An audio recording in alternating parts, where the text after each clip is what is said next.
Nobody around you gets it anymore. So stop hanging out with the people who don't get it anymore. Whenever you bring up your dreams, a business idea, your content, or just your vision for the future, you are met with realistic criticism. The people you tell these things tell you to be realistic. They tell you that most of these things don't work out, so just quit. Or they tell you that the system is against you, so why should you even try in the first place? Along the line, you now start to actually doubt yourself. You start to ask yourself these questions. Me that said I want to do this thing, am I crazy? Will it actually work out? And once you've been able to put that bomb in your head of self-doubt, that's when you just tend to give up on the entire idea in the first place. I know how this feels because I lived it. When I started this self-development thing, when I started reading books, when I started meditating, going to the gym, when I started creating content, I hid it from everybody because I knew the type of feedback I was going to get from telling people about the things I was doing. I decided, let me do this for my own self. Let my results speak for me if I want to influence people. So you need to realize this. You are not crazy and you are not being delusional. You are just surrounded by the wrong people. And the moment you accept that, everything will change for you.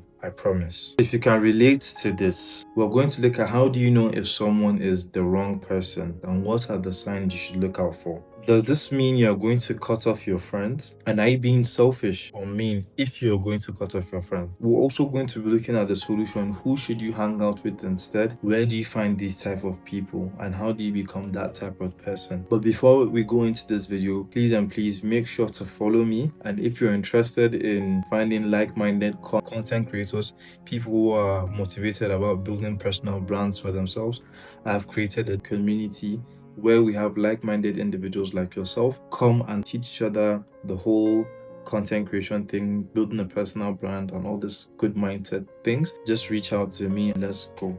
How do you know someone just doesn't get it? In the beginning, it's quite obvious. You tell your friends, okay, bro, like I have this idea, let's try and cook up this thing.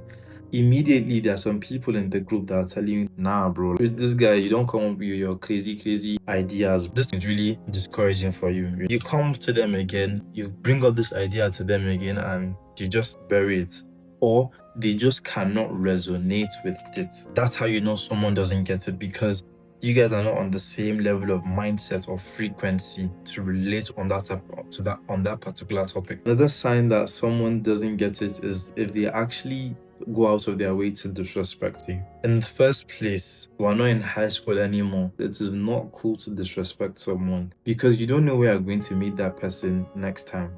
It's not okay if someone is always insulting you, someone is always like crossing the boundaries you set for yourself. In fact, it is even a bigger form of disrespect to associate yourself with someone who is always crossing your boundaries.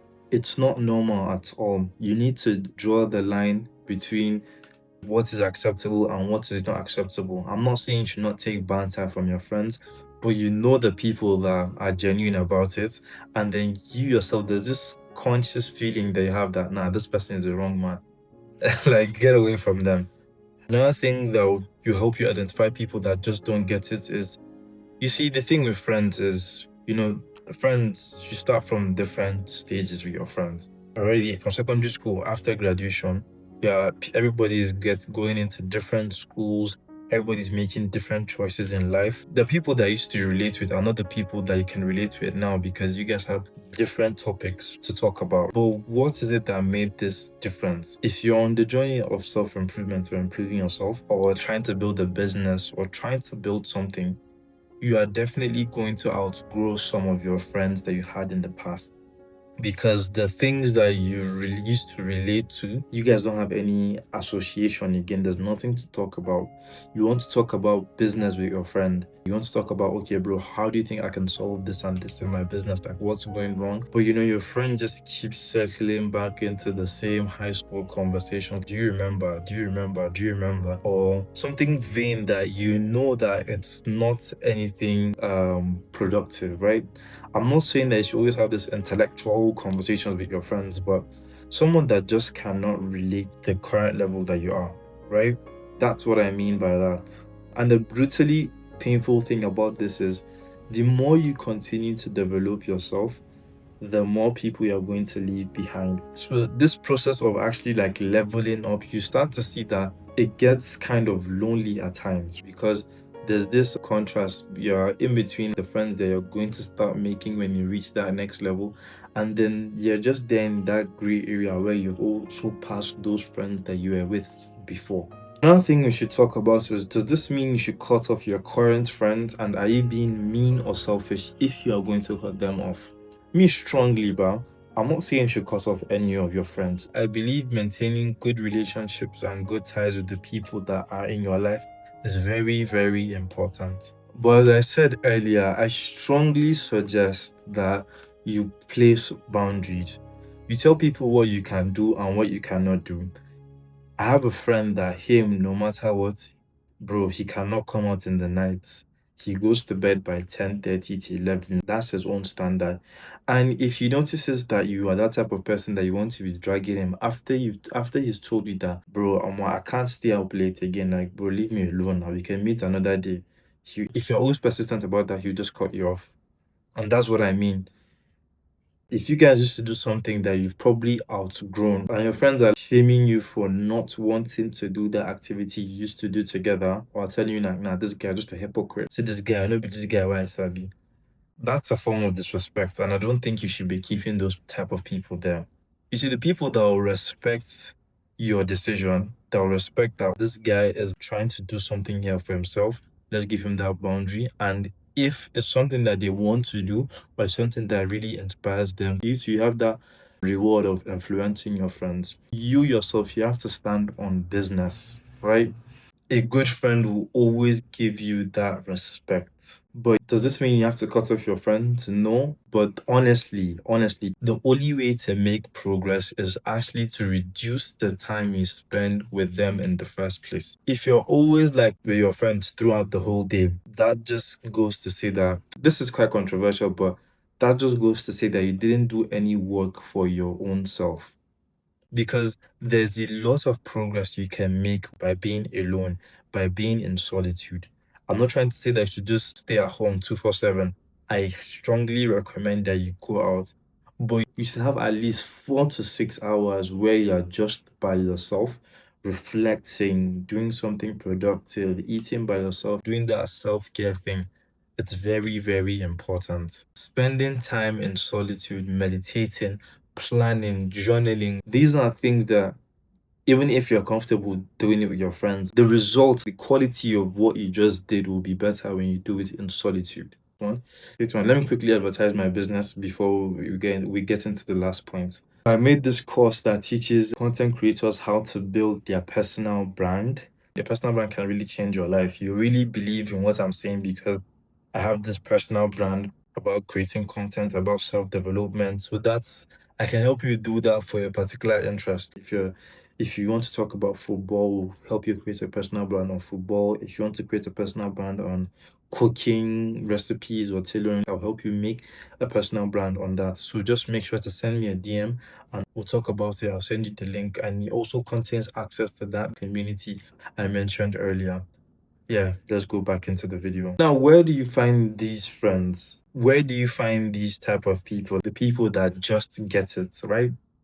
There's this fact, there's actually a fact. The average of your 5 friends, right? Their income, what they have in their account right now, the average is an estimation of your current account balance, your financial status. This is really true. The people that we've hung out with the most, the people that you talk to the most, in a friend group of like 5 people, if 3 people are married, then it's just remaining the next 2 people are going to get married in the next 2 years or less than that. A secret to backtracking this is it starts with yourself. Go back and start developing yourself in all areas possible. Learn how to make money, learn how to socialize with people, improve your mental health, because the most important part is that relationship that you have with your own self. That's why I said it's so, so important to find solitude. But the biggest truth is that it's lonely at times. It gets lonely during this period. When I started going to the gym, I started going to the gym alone. I I I stopped hanging out with some of my guys Even though we're still cool till today, but we just gave each other that space because I wasn't on that wavelength of life at that time. Do you understand? So that is very necessary. That's the uncomfortable price you have to pay if you want to see results, if you want to move like to better hierarchy your friend. The places that you expose yourself to, going to the gym, going to the mosque, going to some type of extracurricular activities, you're going to find like-minded people like that who have interest in some of the things you're trying to do, and you guys can now connect.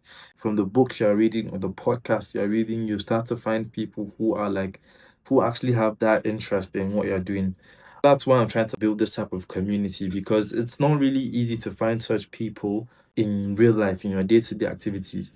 Most of these people are really online. Most of these people are the type of people that are commenting on my videos or following my channel. We have similar interests with them and we can relate with them on this journey that we're trying to get to, because we're all doing this because we want to make money and you want to see some form of success. The truth to finding better friends, you don't need a six-pack yet. You don't need like a billionaire yet.